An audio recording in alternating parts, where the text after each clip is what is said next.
James Webb মহাকাশ দূরবীক্ষণ যন্ত্র বা জেমস ওয়েব স্পেস টেলিস্কোপ মার্কিন মহাকাশ সংস্থা নাসা, কানাডীয় মহাকাশ সংস্থা ও ইউরোপীয় মহাকাশ সংস্থার যৌথ প্রচেষ্টায় নির্মিত একটি মহাকাশ দূরবীক্ষণ যন্ত্র। সব মিলিয়ে বিশ্বের 14টি দেশ ও 29টি মার্কিন অঙ্গরাজ্যের 3 শতাধিক বিশ্ববিদ্যালয়, সংস্থা ও কোম্পানির পাশাপাশি শত শত বিজ্ঞানী ও হাজার হাজার প্রকৌশলী এই প্রকল্পের উপর কাজ করেছেন। সব মিলিয়ে এই প্রকল্পটি শেষ করতে 1000 কোটি মার্কিন ডলার ব্যয় হয়েছে এবং সময় লেগেছে 30 বছর। নাসার দ্বিতীয় প্রশাসক এবং অ্যাপোলো অভিযানের গুরুত্বপূর্ণ অবদানকারী জেমস ওয়েবের নাম অনুসারে যন্ত্রটির নামকরণ করা হয়েছে।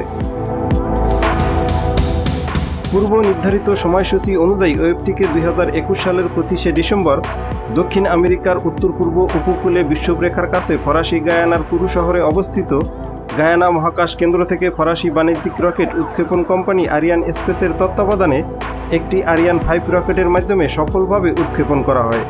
উৎক্ষেপণের পর ওয়েবটি 30 দিন মহাকাশ যাত্রা সম্পন্ন করে পৃথিবী থেকে 15 লক্ষ কিলোমিটার দূরত্বে অর্থাৎ চাঁদের চেয়ে অধিক দূরত্বে দ্বিতীয় লার্গোজীয় বিন্দুতে, অর্থাৎ যে বিন্দুতে পৃথিবী ও সূর্যের মহাকর্ষীয় লব্ধি বল এবং মহাকাশযানের কেন্দ্রাতিক বল একে অপরকে নাকচ করে দেয়।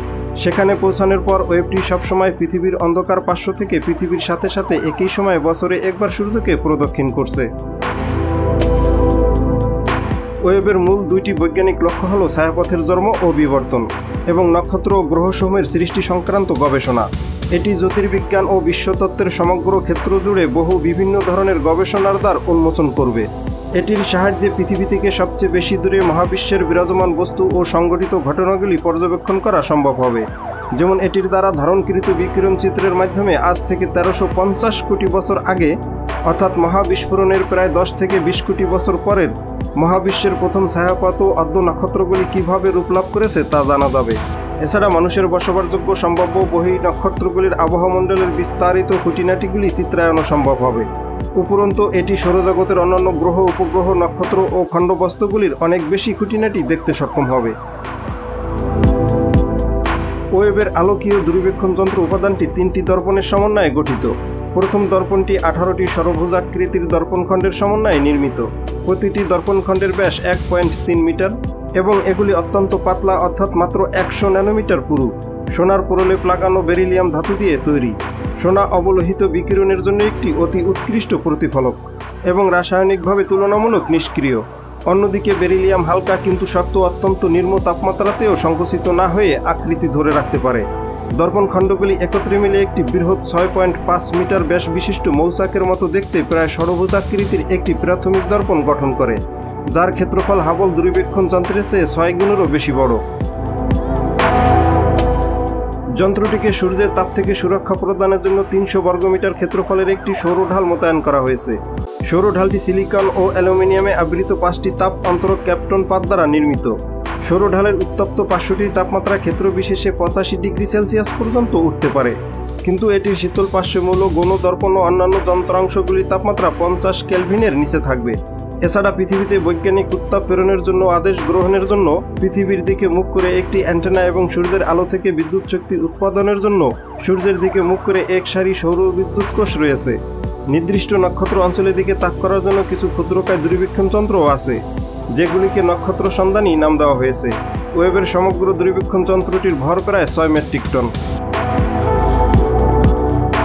দূরবীক্ষণ যন্ত্রটির দর্পণ, সৌরঢাল ও অন্যান্য বেশ কিছু অংশ ভাঁজ করে রকেটে নাসা শঙ্কুতে রেখে উৎক্ষেপণ করা হয়েছে এবং যন্ত্রটির 1 মাস দৈর্ঘ্যের যাত্রাকালীন সময়ে একে একে সেগুলির ভাঁজ খুলে মেলে ধরা হয়েছে। সম্পূর্ণ মোতায়েনকৃত অবস্থায় দ্বিতীয় লার্গোস বিন্দুতে পৌঁছানোর পরে শুরু হবে দায়িত্ব অর্পণ ধাপ। এই ধাপে মূল দর্পণের প্রতিটি খণ্ডকে এক সমতলে নিয়ে আসা হবে এবং 4টি বৈজ্ঞানিক সরঞ্জামের প্রতিটির কার্যকারিতা পরীক্ষা করে সব ধরনের সূক্ষ্মাতি সূক্ষ্ম ত্রুটি সংশোধন করা হয়েছে, যাতে সর্বোচ্চ স্পষ্ট চিত্র পাওয়া যায়। মোতায়েন ও দায়িত্ব অর্পণের 2 ধাপ বিশিষ্ট সমগ্র প্রস্তুতি প্রক্রিয়াটি শেষ করতে উৎক্ষেপণের মুহূর্ত থেকে প্রায় 6 মাস সময় লেগেছে।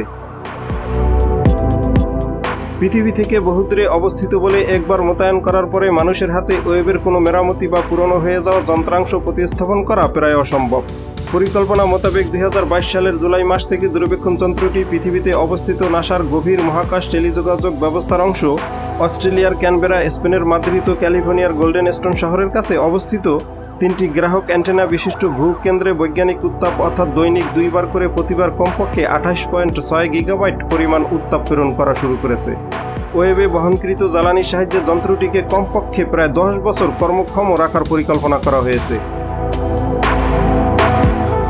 সম্প্রতি জেমস ওয়েব টেলিস্কোপ দিয়ে তোলা মহাবিশ্বের কয়েকশো কোটি বছর আগের প্রথম সম্পূর্ণ রঙিন ছবি প্রকাশ করেছে নাসা।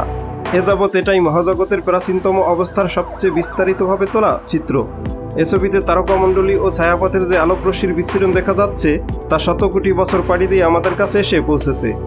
ছবিতে লাল বাঁকা আলোগুলো মহাজগতের একেবারে সূচনা লগ্নের ছায়াপথ থেকে আসা আলো। ভিডিওটি দেখার জন্য ধন্যবাদ। আর ভিডিওটি ভালো লেগে থাকলে প্লিজ সাবস্ক্রাইব করে সাথেই থাকুন।